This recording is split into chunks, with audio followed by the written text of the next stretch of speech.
Kryeministri Edi Rama ka theksuar sot rëndësinë e krijimit të urave të reja të bashkëpunimit për të orientuar studentët drejt tregut të punës. I pranishëm në ceremoninë e firmosjes së marrëveshjes mes Ministrisë së Infrastrukturës dhe Energjisë dhe Universitetit Politeknik të Tiranës. Kryeministri vlerësoi se ky është një hap për mbështetjen dhe përgatitjen e studentëve përmes praktikave të paguara të punës, me qëllim aftësimin e tyre profesional. Çdo vit ne kemi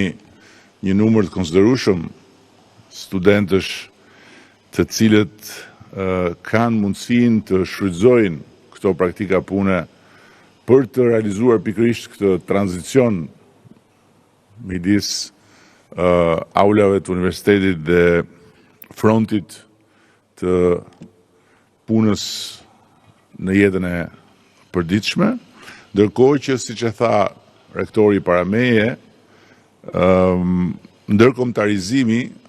është një proces që ka filluar të na japi rezultatet e para, por që kërkon që bashkarisht qeveria dhe trupa drejtuese e universiteteve të shtyjnë më shumë në mënyrë që shumë nga koha e humbur të mund të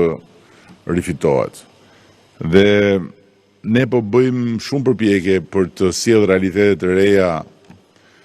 akademike nga jashtë brenda në Shqipëri dhe duam njëkohësisht që të mbështesim edhe më shumë çdo përpjekje që bëjnë universitetet për t'u hapur ndaj botës edhe për t'u krijuar studentëve të tyre këtu në Shqipëri mundësinë që të marrin drejt për drejt, si të ishin jashtë,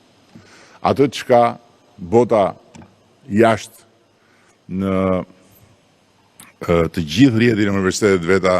ofron.